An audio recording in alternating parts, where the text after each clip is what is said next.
آپ یہی مان کے چلیے، کیا ترکی میں زلزلہ آیا ہے؟ کانپور میں، شجاعت گنج میں نہیں آئے گا زلزلہ؟ ابھی اس چھت کے نیچے ہم لوگ محفوظ ہیں، ابھی اللہ چاہ لے ہلا دے اور ہم سب کو یہیں پہ دبا دے۔ کیسا اپنے آپ کو محفوظ سمجھ رہے ہیں ہم؟ آپ کس خوش فہمی میں ہم جی رہے ہیں؟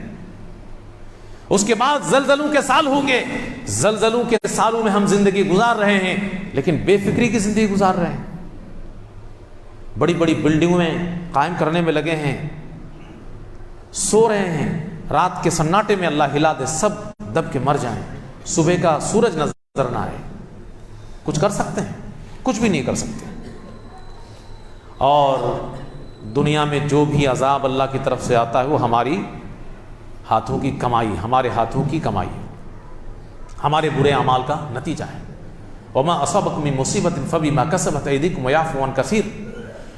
تمہارے گناہوں کے نتیجے میں تمہیں مصیبت پہنچتی ہے، تمہارے اوپر عذاب آتا ہے، لیکن اللہ تمہاری ایک ایک غلطی اور گناہ کو نہیں پکڑتا۔ تمہاری ایک ایک گناہ کو اللہ پکڑنا شروع کر دینا تو جی نہیں پاؤ گے۔ وَيَعْفُو عَنْ كَثِيرٍ، اللہ بہت زیادہ ڈھیل دیتا ہے، نظر انداز کرتا ہے، معاف کر دیتا ہے، چھوڑ دیتا ہے۔ وَلَوْ يُؤَاخِذُ اللَّهُ النَّاسَ بِمَا كَسَبُوا، ورنہ لوگوں کے گناہ اور برے اعمال اتنے زیادہ ہیں کہ اگر برے اعمال کی بنیاد پر اللہ مواخذہ کرنا شروع کر دے، پکڑنے لگے، مَا تَرَكَ عَلَى ظَهْرِهَا مِن دَابَّةٍ، تو اس روئے زمین پر ایک انسان بھی نہیں بچ پائے گا۔ تو اللہ ہمارے ایک ایک گناہ کو نہیں پکڑ رہا ہے، لیکن ہم اپنے آپ کو محفوظ نہ سمجھیں۔ ان عذاب ربهم غیر مامون، اللہ کا عذاب ایسی چیز نہیں ہے کہ آپ اس سے بے خوف ہو جائیں۔ اور ان اخذہ علیم شدید، اللہ کی پکڑ دردناک اور سخت ہے۔ ہمیشہ ڈرتے رہیں، توبہ استغفار کرتے رہیں، اور اللہ رب العالمین سے حفاظت کی دعا مانگتے رہیں۔ یہ تو ایک جنرل بات ہو رہی ہے، لیکن گناہ انسان سے ہوتا ہے، ہوگا۔ انسان کو گناہ پہ پہلی بات ہے کہ کنٹرول کرنا چاہیے کہ نہ ہو۔ اگر گناہ ہو جائے تو کوشش کرنا چاہیے کہ وہ پھیلے نہ، تنہائی میں ہو جائے، خاموشی کے ساتھ ہو جائے، دوسرے کو پتہ نہ چل سکے، اور پھر اللہ سے معافی تلافی کریں۔ لیکن آج حالت کیا ہو گئی بھائی؟ لوگ علی اعلان گناہ کرنے لگے ہیں، شوق سے اور مزے لے کر کے اس کا چرچا کر رہے ہیں۔ اکیلے نہیں کر رہے ہیں، پوری ٹیم مل کر کے گناہ کر رہی ہے۔ یہ وقت آ گیا ہے، اور آپ کو معلوم ہے کہ علی اعلان گناہ کرنے کے سلسلے میں کس قدر وعید آئی ہوئی ہے۔ پیارے نبی جناب محمد صلی اللہ علیہ وسلم فرماتے ہیں، کل امتی معافی الا المجاہرین، میری تمام گنہگار امتی کو بخش دیا جائے گا، لیکن کھلم کھلا گناہ کرنے والوں کو معاف نہیں کیا جائے گا۔ تو گناہ کو آپ ہنسی مذاق کی چیز نہ سمجھیں۔ اللہ گناہ کو پسند نہیں کرتا، لیکن انسانوں کے ناطے گناہ ہو جاتا ہے، تنہائی میں ہو جائے، جتنا پردے میں رہ جائے اس کو پردے میں رکھیے، اس کو کھلم کھلا مت کریے۔ ایک طریقے سے اللہ کے عذاب کو دعوت دینا ہے اور اللہ کی غیرت کو للکارنا ہے، پھر اللہ عذاب نہیں بھیجے گا، زلزلہ نہیں بھیجے گا، طوفان نہیں بھیجے گا، زمین میں نہیں دھسائے گا۔ الا المجاہرین، کھلم کھلا گناہ کرنے والوں کو اللہ معاف نہیں کرے گا۔ اور کھلم کھلا گناہ جانتے ہیں؟ صرف یہ نہیں کہ سب لوگ مل کر کے روڈ کے اوپر گناہ کرو، کھلم کھلا گناہ یہ بھی ہے وَإِنَّ مِنَ الْمُجَاهَرَةِ، کھلم کھلا گناہ میں یہ بھی شامل ہے أَن يَعْمَلَ الرَّجُلُ بِاللَّيْلِ، کہ رات کی تنہائی میں آدمی گناہ کرے اور پھر صبح کرے جبکہ اللہ نے اس پہ پردہ ڈال دیا۔ ثُمَّ يُصْبِحُ وَقَدْ سَتَرَهُ اللَّهُ عَلَيْهِ، تنہائی میں گناہ کیا، اللہ نے رات میں پردہ ڈال دیا، کسی کو معلوم نہیں ہے مخلوقات میں سے، لیکن وہ صبح اپنے دوست سے ملتا ہے تو کہتا ہے کہ اے فلاں، میں نے رات میں ایسا ایسا کیا۔ یہ بھی کھلم کھلا گناہ میں شامل ہے کہ آپ اپنے گناہ کا تذکرہ کر رہے ہیں، اور جب کھلے عام سب کے سامنے کریں گے تب کیا حال ہوگا؟ تب کیا حال ہوگا بھائی؟ تو کھلم کھلا گناہ سے بچنا چاہیے، اور ہمیں اور آپ کو ایک دوسرے کا ہاتھ پکڑنا چاہیے، کسی کو بھی آزاد نہیں چھوڑ دینا چاہیے کہ ہم ایک جمہوری ملک میں رہتے ہیں، ہمارے محلے میں کوئی بھی کچھ بھی کرے، ہماری کوئی ذمہ داری نہیں ہے۔ غلط بات ہے، ہم بھی اللہ کے عذاب میں گرفتار ہو جائیں گے، گناہوں کی سزا ملے گی۔ بلکہ کھلم کھلا گناہ اتنا خطرناک ہے، بے حیائی اور فحش کام، کہ پیارے نبی جناب محمد صلی اللہ علیہ وسلم فرماتے ہیں کہ 5 چیزیں، 5 قسم کا معاملہ ایسا ہے کہ تمہاری اس کے ذریعے سے آزمائش ہوگی، اور میں اللہ کی پناہ مانگتا ہوں کہ تمہاری آزمائش اس سے ہو۔ لیکن وہ 5 چیزیں کیا ہیں؟ کہتے ہیں کہ لم تظہر الفاحشۃ فی قوم قط، کسی قوم میں بے حیائی کے کام ہونے لگے، حتی یعلنوا، اور وہ لوگ اس کو اعلانیہ کرنے لگیں، فحش کام اور بے حیائی کا کام، تو الا فشا فیہم الطاعون، اور تو ایسے قوم کے اوپر طاعون کی بیماری، عام وبا آئے گی۔ اور اسی طریقے سے والاوجاع التي لم تكن مضت فی اسلافہم الذین مضوا، اور ایسی بیماریاں، نئی بیماریاں آئیں گی جو پہلے لوگوں میں پائی نہیں جاتی تھی، جیسے آج کے زمانے میں ایڈس وغیرہ نے نئی بیماری کے شکل میں تباہی مچا رکھی ہے۔ اسی طریقے سے وَلَمْ يَنْقُصُ الْمِكْيَالَ وَالْمِيزَانَ، ناپ تول میں کمی کریں گے، إِلَّا أُخْذُوا بِالسِّنِينَ، تو قحط سالی کے وہ شکار ہو جائیں گے۔ اور اسی طریقے سے شدت المعونہ، روزے کی تنگی کے وہ شکار ہو جائیں گے۔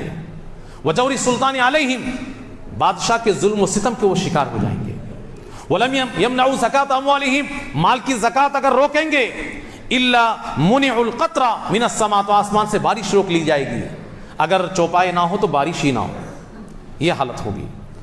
اور اللہ کے رسول کا وعدہ توڑیں گے، تو پھر ایسی صورت میں اللہ رب العالمین ان کے اوپر دوسروں کو مسلط کر دے گا جو ان کے مال اور ان کے جائیداد اور تمام چیزوں کو چھین لیں گے۔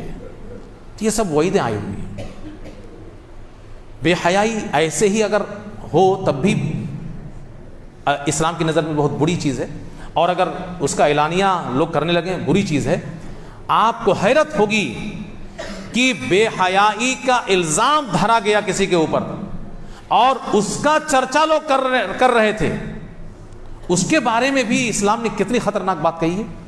ان الذين يحبون ان تشيع الفاحشة في الذين آمنوا لهم عذاب أليم في الدنيا والآخرة، کہ جو لوگ مسلمانوں کے درمیان بے حیائی کو پھیلتا ہوا دیکھنا چاہتے ہیں، معلوم ہے کس واقعے کے پس منظر میں بات ہو رہی ہے؟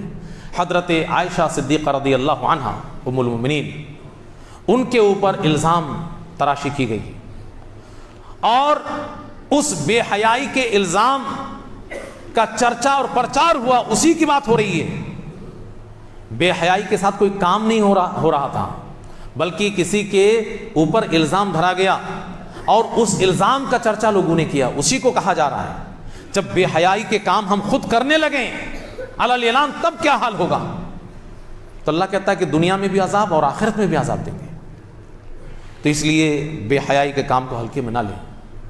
ہمارے محلے میں، ہمارے آس پاس پڑوس میں لوگ اب مل کر کے گناہ کرنے لگے ہیں، ساتھ میں مل کر کے شراب کی بوتلیں منہ میں لگا رہے ہیں، ساتھ میں مل کر کے ڈانس کر رہے ہیں، ناچ رہے ہیں، ساتھ میں مل کر کے گانے باجے کا پروگرام کر رہے ہیں۔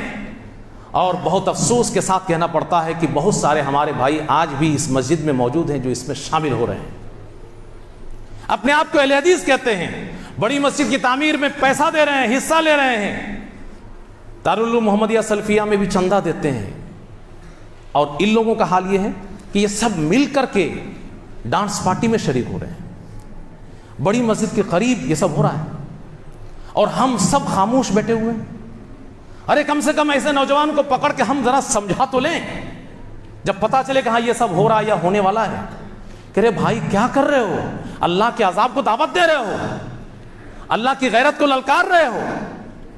سمجھانے سے انشاءاللہ ان کو بات سمجھ میں آئے گی۔ یہ حالت ہو گئی ہے ہماری اور آپ کی، تو اس لیے بے حیائی کے اوپر لگام لگانے کی سخت ضرورت ہے۔ یہ اعلیٰ اعلان ہو رہا ہے، آپ کو یہ سن کر کے بڑا تعجب لگتا ہوگا کہ قیامت کے قریب زنا عام ہو جائے گا، اتنا عام ہو جائے گا کہ بیچ راستے میں زنا کا کام ہوگا، اور اس وقت کا شریف آدمی کہے گا کہ بھائی دیوار کے پیچھے چلے جاؤ۔ یہ ایسے ہی ہو جائے گا۔ وہ وقت آپ کو سن کر کے عجیب نہیں لگتا کہ ایسا ہو سکتا ہے کیا؟ کیسے ہوگا؟ ایسے ہی ہوگا جب چھوٹی چھوٹی بے حیائی کے کام کو آپ مذاق میں لے لیں گے کہ یہ سب چلتا ہے، اس سے کوئی فرق نہیں پڑتا ہے، یہ سب اس میں کیا تھوڑا انجوائے ہے۔ یہ انجوائے کرتے کرتے وہ بھی اس زمانے میں وہ انجوائے ہی ہوگا۔ جس طریقے سے آج آپ ایک ڈانس پروگرام کو انجوائے کی شکل دے رہے ہیں اور اس کو ہلکے میں لے رہے ہیں کہ یہ ایسے ہی ہے، اس میں کیا ہے، بہت بڑا مسئلہ نہیں ہے. آج کل تو یہ چلتا ہے، ناچ اور گانے کو آپ ایسے ہی کہہ دیں کہ یہ سب چلتا ہے. تو وقت آئے گا کہ جب لوگ ایسے ہی بے حیا ہوتے ہوتے جیسا کہ دنیا ہو رہی ہے، تو اس کے بعد اس کو بھی لوگ ایسے ہی سمجھیں گے یہ سب چلتا ہے، کوئی شرم و حیا باقی نہیں رہے گی. نبی کی بات بالکل سچی ہے، اذا لم تستحی فاصنع ما شئت، جب تم شرم و حیا چھوڑ دو، جو چاہو کرو، پھر تمہارے پر کوئی لگام نہیں ہے، کچھ بھی کر سکتے ہو. ہماری اور آپ کی بھی ضرورت ہے کہ اپنے نوجوان بچوں کو، اپنے پاس پڑوس کے لوگوں کو، نادانوں کو، بیوقوفوں کو، احمقوں کو سمجھائیں کہ بھائی گناہ ٹھیک ہے، تم سے ہوتا ہے، ہم سے بھی ہوتا ہے، لیکن اللہ کے واسطے کھلم کھلا گناہ مت کرو، اللہ سے ڈرو. اور اگر آپ یہ نہیں کریں گے اور ہم اس کا ہر طریقے سے ساتھ بھی دیں گے، ہر وقت ان سے مسکرا کر کے ملیں گے بھی، چائے شائے پائے سب کچھ کریں گے، اس کو سمجھائیں گے بھی نہیں، تو پھر ایسی صورت میں اللہ کا عذاب آئے گا، سب گرفتار ہوں گے. پیارے نبی صلی اللہ علیہ وسلم فرماتے ہیں ان الناس اذا رأوا المنکر، جب لوگ گناہ کا کام دیکھیں، غلط کام دیکھیں، فلم یغیروا، اور اس کو ختم کرنے کے لیے کوشش نہ کریں، تو پھر ایسی صورت میں اوشک اللہ ان یعمہم اللہ بعقابہ، اللہ اپنے عذاب میں سب کو گرفتار کرے گا، صرف اسی کو نہیں کرے گا جو اس میں شریک ہے. ہم روک نہیں رہے ہیں، ہم بھی اس میں شریک ہیں. ہم سب بڑوں کی ذمہ داری ہے، جو بھی ہمارے محلے کے بڑے بزرگ ہیں، کہ جہاں پر ہماری بات چل سکتی ہے، جو ہماری بات سن سکتے ہیں، جب بھی پتہ چلے کہ کچھ غلط ہو رہا ہے، محبت کے ساتھ تنہائی میں اس کو پکڑ کر کے روکیے، کوشش کیجیے، کوشش تو کر کے دیکھیے. مجھے امید ہے انشاءاللہ یہ بچے اتنے نہیں بگڑ گئے کہ آپ کی بات نہیں مانیں گے، لیکن ہم لوگوں نے آج بولنا ہی چھوڑ دیا ہے، محبت کے ساتھ سمجھانا ہی چھوڑ دیا ہے. اور اگر کوئی گناہوں کی زندگی گزار رہا ہے، کچھ ہمارے بھائی ہوں گے کہ گناہوں پہ گناہ کر رہے ہیں، نماز روزہ سے کوئی مطلب نہیں ہے، لیکن اس کے پاس فراوانی ہے، اس کے پاس آسائش ہے، تو وہ دھوکے میں ہے. کیا سمجھتا ہے؟ ارے اللہ کا بڑا کرم ہے میرے اوپر، جب ملاقات کرو اور اللہ کا کرم ہے. نہیں، اللہ کا کرم نہیں ہے، آپ اللہ کے پھیلائے ہوئے جال میں پھنستے جا رہے ہو. کیوں؟ اللہ نے کہا ہے کہ فلما نسوا ما ذکروا به، اللہ کو جب یہ بھول جاتے ہیں، اللہ کو جب یہ بھول جاتے ہیں، اسلام کو بھول جاتے ہیں، دین کو بھول جاتے ہیں، فتحنا علیہم ابواب کل شیء، تو ہم ان کے لیے ہر طرح کا دروازہ کھولتے ہیں، ہر طرف سے پیسہ آ رہا ہے، فراوانی فراوانی ہے، زندگی میں عیش ہی عیش ہے. لیکن اخذناہم بغتہ، ہم اچانک ایک دن پکڑ لیتے ہیں اس کو. تو اچانک اللہ پکڑنے والا ہے، آپ دھوکے میں زندگی گزار رہے ہیں. اللہ رب العالمین سے دعا کریں کہ اللہ رب العالمین ہم تمام لوگوں کو ہر قسم کی بے حیائی کے کام سے بچنے کی توفیق عطا فرمائے، کھلم کھلا گناہ کے کام سے اللہ رب العالمین ہم سب کو بچنے کی توفیق عطا فرمائے. اللہ ہم سب پر رحم نازل فرمائے، ہمارے اوپر اللہ اپنے عذاب کو نہ بھیجے. اللہ رب العالمین ہم سب کا خاتمہ بالخیر فرمائے. ان اللہ ملائکتہ یصلون علی النبی یا ایھا الذین آمنوا صلوا علیہ وسلموا تسلیما. اللهم صل علی محمد وعلی آل محمد كما صليت على إبراهيم وعلى آل إبراهيم إنك حميد مجيد. اللهم بارك على محمد وعلى آل محمد كما باركت على إبراهيم وعلى آل إبراهيم إنك حميد مجيد. عباد الله رحمكم الله، إن الله يأمر بالعدل والإحسان وإيتاء ذي القربى وينهى عن الفحشاء والمنكر والبغي يعظكم لعلكم تذكرون. سبحان ربك رب العزة عما يصفون.